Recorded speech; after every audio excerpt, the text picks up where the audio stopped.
Kekuatan Gatot Kaca, Kopda Didit Suhendro, prajurit TNI yang dikeroyok puluhan pengamen tapi tetap santai. Nama Kopda Didit Suhendro, seorang anggota TNI yang kini mendadak viral lantaran menjadi korban pengeroyokan di Pamekasan, Madura, Jawa Timur. Diketahui Kopda Didit Suhendro merupakan prajurit atau anggota TNI dari Kesatuan Yonif 500 Rider. Kopda Didit Suhendro viral lantaran videonya saat dikeroyok puluhan orang viral di media sosial. Video rekaman aksi pengeroyokan terhadap anggota TNI Yonif 500 Rider Kopda Didit Suhendro oleh dua kelompok pengaman atau musik tersebut diunggah akun Instagram Info Komando Official pada Senin 25 Maret 2024. Tampak dari video yang beredar, Kopda Didit yang menggunakan baju kaos kuning dikeroyok sekitar puluhan orang di lokasi. Namun kondisi Kopda Didit sama sekali tak gentar dan tetap dengan mental yang kuat saat menghadapi serbuan dari dua kelompok musik itu. Kopda Didit menerima pukulan secara bertubi-tubi dan juga ada pukulan dari helm serta kursi plastik.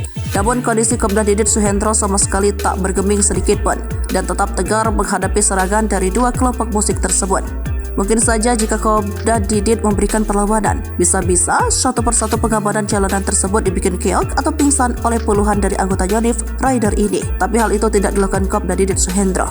Dijelaskan bahwa Senin 25 Maret 2024 pukul 1:30 Kopda Didit Suhendro pulang dari Surabaya melewati Jalan RA Abdul Aziz, dan saat itu korban meparkirkan mobil sebentar di depan toko material jalan tersebut untuk istirahat sejenak. Tak lama berselang, datanglah dua grup musik daul dari grup Dharma dan grup Kelampar yang berhenti di tempat yang sama.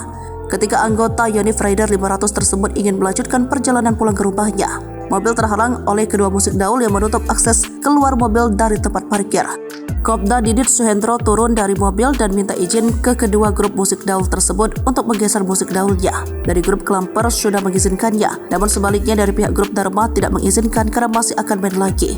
Kopda Didit Suhendro pergi lagi ke grup musik daul Dharma dan tidak terima dan menarik baju Kopda Didit Suhendro sekaligus memukulnya. Saat itu terjadilah keributan.